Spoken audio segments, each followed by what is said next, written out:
I'm going to show you how to create a LinkedIn profile that gets you noticed by UX, UI, and product design recruiters, hiring managers, and clients, so you can get more opportunities into your inbox. So first, we have to talk about understanding your audience. The first thing to ask is, why are you on LinkedIn? Is it to find a new job, to grow your professional network? Is it to build your own personal brand? Or to sell your freelance or professional services? Thinking about what stage of your career that you're in is quite helpful. You might just be a starter. You might be transitioning from another field or another role. You might be a career climber looking to move from a junior position to a mid-level or senior position. You might be a builder or creator making content and trying to build an audience, or building your own product. Or you might be a service provider like a design freelancer. So for this video, we're going to focus on your profile and how to fill it out and make it very, very compelling and clear about what you offer and who you want to attract. Your profile overall should show and tell the story of your career journey. It should connect the dots between your past, your present, and your future. So let's start out with our headline. How do we write a great headline? This is the 220 characters that shows up right under your name. Now, to understand why this headline is so important, we need to understand all of the places that it shows up. So your headline is going to show up in search. It will come up here in the short list and be truncated. It will also come up whenever I make a comment. It also comes up on your profile card, wherever that shows up. So your headline should have keywords about your title, really what it is that you do and what people would want to come to you for. There are lots of different ways to format this. I often like to use the pipe method. So there are a couple of different ways that you can write this. One is using your title followed by the pipe and a specific achievement or accolade, such as UI designer creating award-winning Mac apps. Another is title, pipe, quantifiable experience, such as product designer, 15 years building startups. Title, pipe, helper statement is another way. This could be UX/UI designer, helping health tech companies create better patient outcomes. Title, pipe, focus statement, senior UX researcher focused on design, accessibility, and sustainability. Another way is an ambition statement, and this can be great if you're just starting out and maybe you don't have a lot of work to show yet, but you can talk about what you're passionate about or what you're most interested in doing or getting into. So the main idea, however you decide to format it, is that these headline statements should match what you do and what your audience is searching for. So next we want to talk about your summary. The about or summary should communicate your personal value proposition. The purpose of this about section is to attract the right opportunities to you. I have a very effective formula for writing your personal value proposition statement. And it's very simple. It is who you are, or what you do, who you serve, and how you serve them. So for example, I would say I'm a product designer creating compelling user interfaces for early stage startups to help them increase acquisition, activation, and de-risk their design investment. That gets me very specific and it signals to my audience exactly what I'm strongest at and what they can expect from me. And that's exactly what you want in this about section of your profile. Now there's lots of room to play here and lots of creative things you can do in this section. So that first part is about 2,000 characters. So that first 265 to 275 characters will show as that excerpt before people click on see more. So this is where you would put that summary, that personal value proposition, that unique statement about yourself. After that, keywords are really important because this is what's used by the LinkedIn algorithm to tag your profile for relevancy. Now you shouldn't stuff your profile and your about section with buzzwords. It's important for SEO to add those relevant keywords and to tie it into your story. I've also done another video on keywords and how to decode UX jobs, so you can learn how to pull those out and add them to your profile. Check the link in the card above and in the description below. The other thing is that you want to make your summary section as scannable as possible. I do this by adding little heading tags and bullet points so that people can just see, scan, browse what's most relevant to them. you can go quite long with this, but I would make sure to space out the paragraphs and use chunking so that it's no more than just 4 or 5 lines per paragraph. I like to use, these little emojis to separate things, make dividing sections. So for me, I started with the general bullets about me that are important. I talk about my overall career and experience and the length of time that I've been doing things. And then I start talking about the kind of 3 things that you can do. You can learn with me, you can hire me for freelancing, and these are some of the accolades that I have that relate to that, and these are some of the ways you can learn with me. So everything is just kind of a relevant chunk, the same way you would design a website. And then these are some extra ways that you can connect with me. But we can do a lot more to show rather than tell. Instead, use the limited words that you have to sell the value and the ROI behind your work. So talk about things that you've done, how you've contributed to teams, even personal projects that you've worked on, even the impact you've made in internships or in your school. I also tend to like to avoid the actively seeking phrases because I think that really it doesn't communicate much more than the fact that you're currently out of work. So maybe aspiring designer could be reframed in value terms. So you could say looking to help product teams refine their user experience. You can inject some personality into your about section by starting out with a story that pulls in the reader's attention. Here's a simple example from a student of mine. In 2007, I broke my leg falling while hiking. For the next 3 months, I spent a lot of time on my phone using apps, calling insurance companies and healthcare providers to coordinate surgeries, treatment, and care. I couldn't work, and as I battled with the frustration of being disabled and unemployed, I kept wondering if there was a better way. My search for relief from suffering led me to UX. This opened up the door not only to helping myself, but to a new career and ways that we can harness tech in the healthcare sector to help others. Next is your experience section. Now this should typically be used to display actual work that you were hired to do at a company. So if you were employed or you have worked as a contractor for a company, you could add in all of that experience here. And so you can see here the title, employment type. You can say, this was contract or full-time.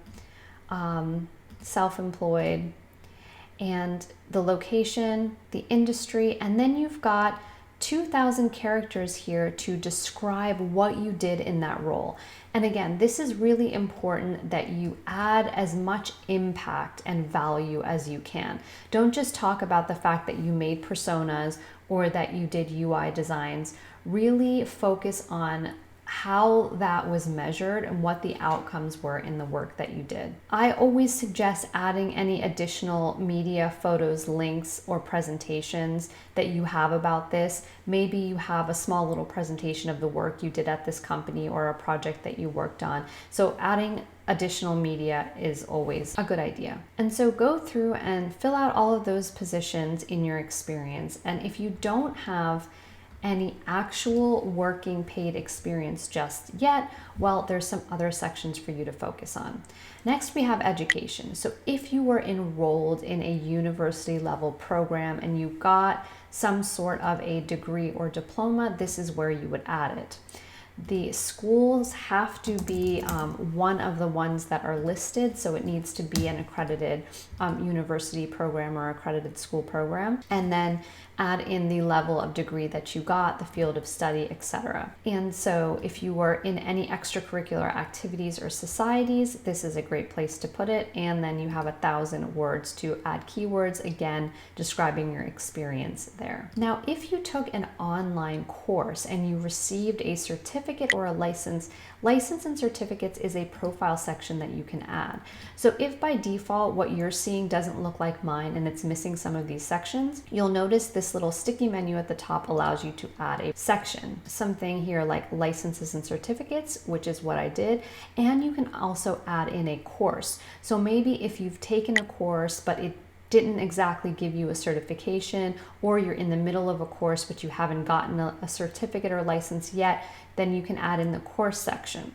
So that's kind of the difference between those two. This is kind of like for a finished received certificate where you can link to the credential, and then the courses section is maybe more for ongoing learning that you're doing. Now, the skills section can be filled out in one of two ways. You can take a skill quiz, which is quite interesting for showing your ability to do things. However, some of the assessments are not really geared towards UX, UI, and product design. A lot of them are more technical or application based. I prefer to just add in skills that other people can endorse you for. So right here, you can start adding in skills, and I can add something like product design.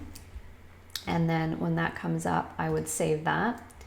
And so once that's added, others can come in and go onto your profile and just click on it and endorse you for it and say, yes, I have worked with this person and they are really good at this, or I know them and they are quite great at this application or this discipline. And so that's something that you'll have to actively get others to endorse for you on your behalf. Another really important section is the recommendations. So here you'll want to reach out maybe after you've finished a project, maybe to your boss or your manager, and just ask them to leave you a review about your work and your skills. These are extremely valuable because social proof and testimonials are something that we all look at to kind of give us an idea of this person's personality and what others think of them. So I highly recommend any chance you get to reach out to your superiors or your colleagues and ask them for these recommendations. Next is the project section. So projects are great if you've maybe just worked on a small thing for a one-off client and you weren't really employed for a considerable amount of time, something that may be smaller than a job that you would want to add to the experience area. And it could also just be a project that you've done within that company, maybe something that you worked on, maybe it's something that didn't ship. On this plus icon, you can add the project name, you can add collaborators and others that contributed to the project. You can associate it with one of the companies that you worked for, and then you can add a URL in to anything that you want to share, additional media, and then add in your description. So that's how I would use projects versus experience, for example. You can add in interests here as well in this section, and that's just things that are, influencers that you're following, companies that you're following, things like that show up here. And you can also add a few default causes here that you care about. Now, all of this is just important because the more you fill out your profile, the more it appears very active and it has a lot of keywords and it just ranks better in the algorithm on LinkedIn, and it surfaces more when people search for these types of keywords and these types of designers. So some of the other little things that you can add to spruce up your profile is that you can edit your profile URL, and you can do this by going here and changing your profile URL. So another section is up at the top. Now, by default, if you haven't featured any posts, then this section won't be there. But if you've posted anything on LinkedIn at all, if you've shared anything, or if you've written an article on LinkedIn, you can add it as a featured item here. So I'm going to go ahead and add a post here. And this will bring up all of the posts that I've had recently. And I can go ahead and select this one and it will open it. And then I'll click this 3 dots context menu and I will hit feature on top of profile. This will add it to my featured section of my profile. So if we go back to my profile now, you'll see over here that I have this partnership with ADP list.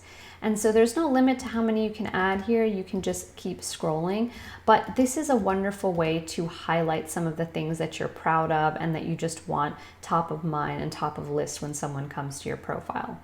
Now, from what I understand, recruiters don't actually see this featured highlighted section. So that's why I focused more on these other areas that they do see and that are important for those that are looking to hire. Now, if you're wondering how I have these hashtags here, I'm in creator mode, and creator mode is something that you can turn on if you plan to share content regularly and have followers and not just connections. So if you do plan to do that and you want some extra analytic tools and features and you want to be able to add these hashtags in for people who are searching for content based on that, then you can turn on creator mode. I definitely recommend adding in your pronouns as well as recording your name so that people Alli. know exactly how to pronounce it. And then something that I think a lot of people forget is that if you need to quickly export a version of your resume, you can have a wonderfully formatted one by clicking on more and then clicking Save to PDF. And this will bring up an amazing text-based version of your PDF that you can open. And it looks like this, perfectly formatted with everything that you have there. And so you can see in this way what it looks like when you have everything organized and chunked in blocks, and you can see all of your education and experience. And so it's really just your summary section, your contact information, your top skills and certifications, as well as your education. That's basically what shows in the PDF version of your resume. I'm going to go through a few of the LinkedIn profiles that you all submitted during my last Twitter space. And the first one is by Demiola. I really love her headline. It says, UX and UI designer, passionate about user-centric designs, interested in internship roles in product design. This is pretty good. It tells about her title and what she's most interested in pursuing. I think she might be able to get a little bit more specific here by talking about exactly what types of products that she's interested in designing. You know, designers aren't all going to have the same skill set or ability or interest in designing Mac apps versus complicated fintech apps or working in the e-commerce space. So being a little bit more targeted could be very helpful here. I love that she's featured some things, some design challenges she's been in and work that she's done. She's active on here, which is wonderful. Her About section is great. She talks a bit about her background as a creative director and working in marketing and print, and that she's currently enhancing her skills in design software. She talks about some outcomes here that happened in her first month of learning and what she's been doing in that, and the types of roles and opportunities that she's presently open to connecting about.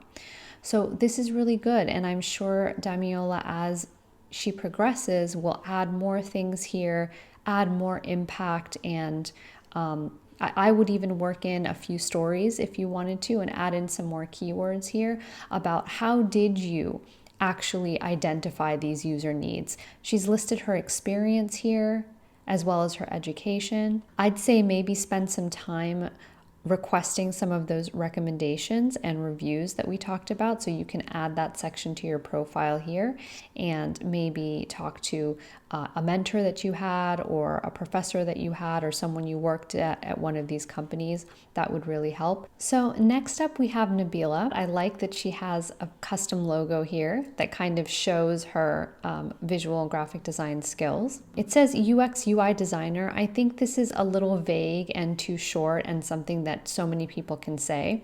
Getting a little more specific would be really great. What type of industry do you work in? You know, using that pipe method again, one of those formats would be really helpful here. It says that she's a UX UI designer located in Toronto who transitioned from a graphic design position.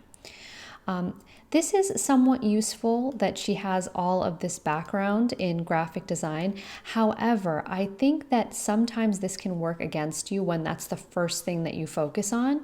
Instead, I would try to reframe how those graphic and visual design skills really influence and shape how she now designs as a UX and UI designer. And maybe later on in the About section, you can mention that you come from a background of experience in that prior field. I like that she says she's enthusiastic about learning more and adding to her skills. However, again, I wouldn't lean on this. I think that that's inherent if you are pursuing a career in user experience and interface design. I would probably just say that I love working on projects in maybe the health tech space, or more interested in exploring these specific industries or working on these types of products. And again, you don't really have to necessarily mention this, that you're enrolled in this design course. Again, that might be more appropriate to add to the courses section of your profile. And then it's good that you have a link here, and maybe something about the opportunities that you're open to connecting about. And I would definitely add in some more keywords and maybe throw in a bit of story here. Like, how did you get started in visual design and graphic design? And then how did you pivot into UX? Like, what were the motivating factors? What's keeping you going here? I would reach out to your mentor and ask for a recommendation or a review that you can add to your profile. Great that she's listed all of her experience here and what she's done there. And so, yeah, this looks pretty good, but with a few tweaks, I think it can be much more powerful. So I hope you've enjoyed some of the things I've shared, specifically for UX, UI, and product designers that have proven to make the biggest difference in my own career, as well as my design students just entering the field. And if you're interested in learning all of this in a structured program with an amazing curriculum, getting a certificate and building an amazing MVP and portfolio along with the community of designers, and also joining our job matching program, you have got to come check out our product design course at DesignerUp.co. Thank you all again for watching, and I'll see you next time.